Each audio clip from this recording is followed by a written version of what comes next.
Everyday ಕಮ್ಯುನಿಕೇಷನಲ್ಲಿ use ಆಗುವಂತಹ ಹಲವಾರು ರೀತಿಯ ಇಂಗ್ಲೀಷ್ ಸೆಂಟೆನ್ಸಸ್ ನಮ್ಮ ಸ್ಪೋಕನ್ ಇಂಗ್ಲೀಷ್ ಸೀರೀಸ್ ಕ್ಲಾಸ್ನಲ್ಲಿ ನಾವು ನೋಡ್ತಾ ಬಂದಿದ್ದೀವಿ. ಅದೇ ರೀತಿ ಇವತ್ತು ಕೂಡ ಒಂದಷ್ಟು ಸೆಂಟೆನ್ಸಸ್ ನಾವು ಬೋತ್ ಕನ್ನಡ ಮತ್ತು ಇಂಗ್ಲೀಷ್ನಲ್ಲಿ ನೋಡೋಣ. ಐ ಹೋಪ್ ಈ ರೀತಿಯ ವೀಡಿಯೋಸ್ ನಿಮಗೆ ತುಂಬ ಯೂಸ್ಫುಲ್ ಆಗ್ತಾ ಇದೆ ಅಂತ ಅನ್ಕೋತೀನಿ. Hello guys, welcome back. ಹೇಗಿದ್ದೀರಾ ಎಲ್ಲರೂ? I hope all of you doing good. Guys, ನೀವಿನ್ನೂ ನನ್ನ ಚಾನೆಲ್ನ ಸಬ್ಸ್ಕ್ರೈಬ್ ಮಾಡ್ಕೊಂಡಿಲ್ಲ ಅಂದರೆ ಪ್ಲೀಸ್ ಸಬ್ಸ್ಕ್ರೈಬ್ ಮಾಡ್ಕೊಳ್ಳಿ. ಹಾಗೆ ಪಕ್ಕದಲ್ಲಿರುವ ಬೆಲ್ ಐಕನ್ ಕ್ಲಿಕ್ ಮಾಡಿ. ನಾನು ವಿಡಿಯೋ ಅಪ್ಲೋಡ್ ಮಾಡಿದಾಗೆಲ್ಲ ನಿಮಗೆ ನೋಟಿಫಿಕೇಷನ್ ಬರುತ್ತೆ. Let's get into the first sentence of today's video. ನಾನು ಅವಳನ್ನು ಈ ಹಿಂದೆ ಎಲ್ಲೋ ನೋಡಿದ್ದೇನೆ. ನಾನು ಅವಳನ್ನು ಈ ಹಿಂದೆ ಎಲ್ಲೋ ನೋಡಿದ್ದೇನೆ. ಈ ಸೆಂಟೆನ್ಸ್ ಪ್ರೆಸೆಂಟ್ ಪರ್ಫೆಕ್ಟ್ ಟೆನ್ಸಲ್ಲಿದೆ. ಪ್ರೆಸೆಂಟ್ ಪರ್ಫೆಕ್ಟ್ ಟೆನ್ಸ್ ಸೆಂಟೆನ್ಸ್ ಸ್ಟ್ರಕ್ಚರ್ನ ಕ್ವಿಕ್ಕಾಗಿ ರಿಮೈಂಡ್ ಮಾಡಿಸ್ತೀನಿ. ಫಸ್ಟ್ ಸಬ್ಜೆಕ್ಟ್, ಅದಾದಮೇಲೆ ಹ್ಯಾವ್ ಅಥವಾ has depending on subject. Next ಬರೋದು ವರ್ಬ್ನ ಥರ್ಡ್ ಫಾರ್ಮ್ ಅಥವಾ ವರ್ಬ್ನ ಪಾಸ್ಟ್ ಪಾರ್ಟಿಸಿಪಲ್ ಫಾರ್ಮ್. ಓಕೆ, ನಮ್ಮ ಸೆಂಟೆನ್ಸ್ ಬಂದು I have seen her somewhere before. I have seen her somewhere before. Let's go for the next sentence. ಈ ದಿನ ಸಾಯಂಕಾಲದ ಮೇಲೆ ನಾನು ಮತ್ತು ನನ್ನ ಫ್ರೆಂಡ್ಸ್ ಪಾರ್ಕಿಗೆ ಹೋಗಲು ಪ್ಲ್ಯಾನ್ ಮಾಡಿದ್ದೇವೆ. ಈ ದಿನ ಸಾಯಂಕಾಲದ ಮೇಲೆ ಅಂದರೆ ಸಾಯಂಕಾಲದ ನಂತರ ನಾನು ಮತ್ತು ನನ್ನ ಫ್ರೆಂಡ್ಸ್ ಪಾರ್ಕಿಗೆ ಹೋಗಲು ಪ್ಲ್ಯಾನ್ ಮಾಡಿದ್ದೇವೆ. ಈ ಸೆಂಟೆನ್ಸ್ ಪ್ರೆಸೆಂಟ್ ಪರ್ಫೆಕ್ಟ್ ಟೆನ್ಸಲ್ಲಿ ಹೇಳ್ತೀನಿ. ಈ ದಿನ ಸಾಯಂಕಾಲದ ಮೇಲೆ later this evening. Later this evening ನಾನು ಮತ್ತು ನನ್ನ friends. My friends and I. My friends and I. ಈ ರೀತಿಯ ಸೆಂಟೆನ್ಸ್ನ ಹೆಚ್ಚಿನವರು ಹೇಗೆ ಫ್ರೇಮ್ ಮಾಡ್ತಾರಂದರೆ me and my friends. But that is wrong. My friends and I ಅಂತ ಬರೀಬೇಕು. Because I is subject here. ನಾವು ಮೀನ ಯಾವಾಗ ಯೂಸ್ ಮಾಡ್ತೀವಿ ಅಂದರೆ ಆಬ್ಜೆಕ್ಟಿಗೆ. ಮೀನ ನಾವು ಆಬ್ಜೆಕ್ಟಲ್ಲಿ ಯೂಸ್ ಮಾಡ್ತೀವಿ, ಐನ ಸಬ್ಜೆಕ್ಟಲ್ಲಿ ಯೂಸ್ ಮಾಡ್ತೀವಿ. So my friends and I have planned to go to the park. To go to the park. I repeat the sentence. Later this evening my friends and I have planned to go to the park. Next sentence. ನನ್ನ ಮನೆಯ ಹಿತ್ತಲಿನಲ್ಲಿ ನಾನೊಂದು ಬಿಳಿ ನಾಯಿ ಮರಿಯನ್ನು ಕಂಡೆ. ನನ್ನ ಮನೆಯ ಹಿತ್ತಲಿನಲ್ಲಿ ನಾನೊಂದು ಬಿಳಿ ನಾಯಿ ಮರಿಯನ್ನು ಕಂಡೆ. ಈ ಸೆಂಟೆನ್ಸ್ ಟೆನ್ಸ್ ಬಂದು ಸಿಂಪಲ್ ಪಾಸ್ಟ್. ನನ್ನ ಮನೆಯ ಹಿತ್ತಲಿನಲ್ಲಿ. ಇನ್ ಮೈ ಹೋಮ್ಸ್ ಬ್ಯಾಕ್ಯಾರ್ಡ್. ಇನ್ ಮೈ ಹೋಮ್ಸ್ ಬ್ಯಾಕ್ಯಾರ್ಡ್. ಬ್ಯಾಕ್ಯಾರ್ಡ್ ಅಂದರೆ ಹಿತ್ತಲು. ನಾನೊಂದು ಬಿಳಿ ನಾಯಿ ಮರಿಯನ್ನು ಕಂಡೆ.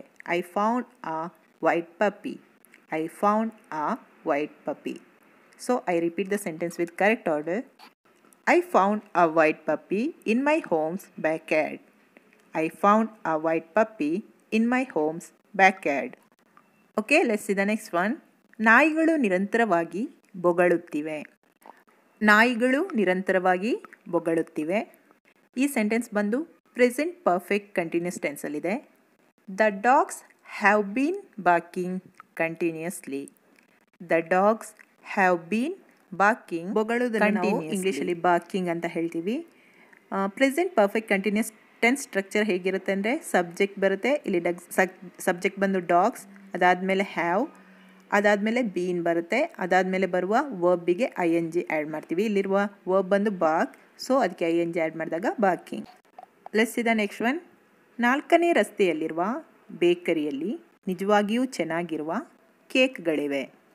4ನೇ ರಸ್ತೆಯಲ್ಲಿರುವ ಬೇಕರಿಯಲ್ಲಿ ನಿಜವಾಗಿಯೂ ಚೆನ್ನಾಗಿರುವ ಕೇಕ್ಗಳಿವೆ.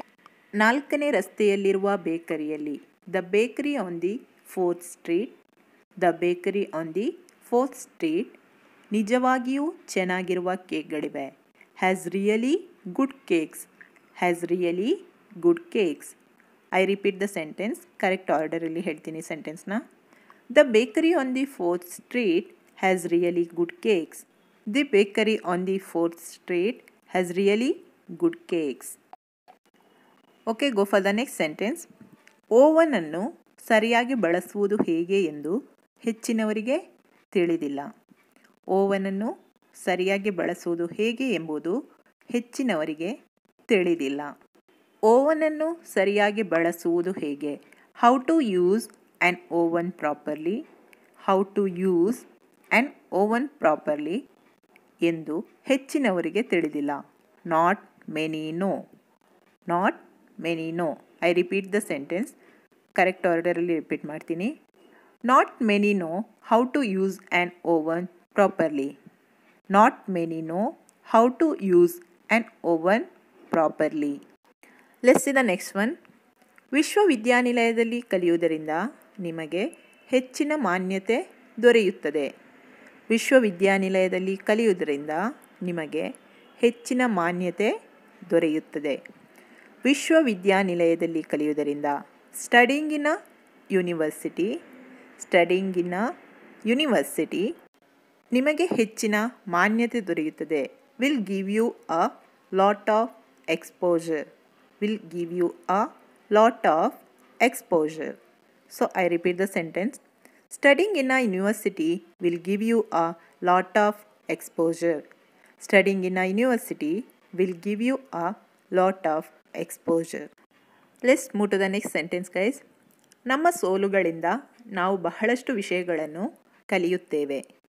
ನಮ್ಮ ಸೋಲುಗಳಿಂದ ನಾವು ಬಹಳಷ್ಟು ವಿಷಯಗಳನ್ನು ಕಲಿಯುತ್ತೇವೆ. ನಮ್ಮ ಸೋಲುಗಳಿಂದ ಫ್ರಮ್ our failures ನಾವು ಬಹಳಷ್ಟು ವಿಷಯಗಳನ್ನು ಕಲಿಯುತ್ತೇವೆ. We learn a lot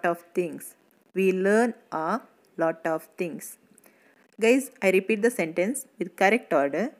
We learn a lot of things from our failures. We learn a lot of things from our failures. Let's get into the next sentence. ನೀನು ಅಷ್ಟೊಂದು chocolate ತಿನ್ನಬಾರದಿತ್ತು. ನೀನು ಅಷ್ಟೊಂದು chocolate ತಿನ್ನಬಾರ್ದಿತ್ತು. You should not have eaten so much chocolate.